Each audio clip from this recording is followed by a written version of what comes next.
Israel pager attack 7 अक्टूबर 2023 को Hamas attack करता है इजराइल के सदर्न पार्ट में, और ठीक उसके एक दिन बाद 8 अक्टूबर 2023 को हिजबुल्ला जो लेबनान में बैठा है और हमास का ही अलायंस है, वो अटैक करना स्टार्ट कर देते हैं नदर्न इजराइल पे। ये सबसे ज्यादा हेवी अटैक करते हैं शीबा फार्म एरिया में, जो लेबनान और इजराइल के बीच में एक डिस्प्यूटेड लैंड है। हिजबुल्ला को ईरान से भी बैकिंग है और ये काफी पावरफुल है। और ठीक ये इंसिडेंट्स के बाद में इजराइल एक 2 फ्रंट वॉर लड़ रहा होता है, जहां वो एक तरफ हिजबुल्ला से लड़ रहा है और दूसरी तरफ हमास से। और इसके ठीक 3 दिन बाद 11 अक्टूबर 2023 को हिजबुल्ला हैवी मिसाइल अटैक और ड्रोन अटैक स्टार्ट कर देता है नदर्न इजराइल पे। और इस इंसिडेंट्स के बाद में इजराइल अपने लोगों को वहां से रिलोकेट करके कहीं और शेल्टर लेने के लिए कहता है।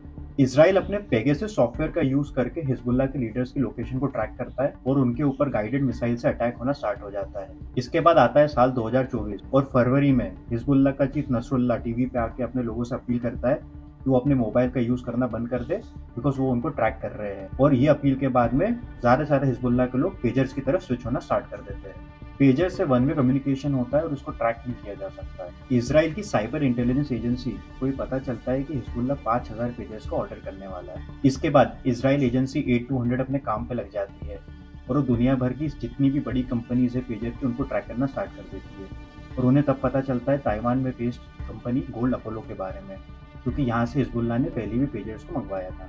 इसके बाद इजराइल गोल्ड अपोलो के साथ में लिंक बनाना स्टार्ट कर देता है और अपनी ही शेल कंपनी बीएसी कंसल्टिंग, जो बुडापेस्ट में एस्टैब्लिश थी, उसके थ्रू गोल्ड अपोलो के साथ में एक अग्रीमेंट करता है, जिसमें बीएसी ही सब पेजर्स को बनाने वाली थी, बट गोल्ड अपोलो की ब्रांडिंग उसमें की जाती है। इस अग्रीमेंट के होने के बाद बीएसी 5000 पेजर्स को बनाता है और ये सारे के सारे पेजर्स हिजबुल्ला को भेज दिए जाते हैं। ये सारे पेजर्स हिजबुल्ला के पास आते ही ये उन्हें लार्ज स्केल पे यूज करना स्टार्ट कर देता है।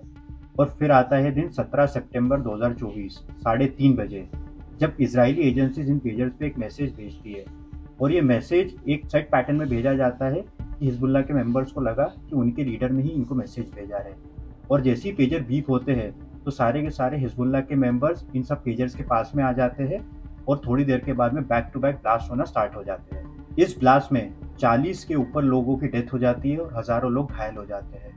और सबसे ज्यादा आउटरेज इसलिए होता है क्योंकि इसमें 9 साल की लड़की फातिमा की भी डेथ हो जाती है, जो उस समय अपने घर पे ही थी और वो पेजर अपने फादर के पास लेके जा रही थी और वो फट जाता है और उसमें उसकी डेथ हो जाती है। इस ब्लास्ट के पीछे ये थियरी है कि किसी भी पेजर में 2 बैटरीज का यूज होता है। उसमें से एक बैटरी तो पावर सप्लाई दे रही थी पेजर को, बट दूसरी बैटरी में हाईली एक्सप्लोसिव मटेरियल पीटीएन को भरा जाता है और उसी से ब्लास्ट किया जाता है। पर ये तो बस एक थियरी है, असलियत में इसराइल ने ये सब कैसे किया है किसी को नहीं पता है। और ऐसे ही इंटरेस्टिंग और एजुकेशनल वीडियोस देखने के लिए मुझे फॉलो करिए।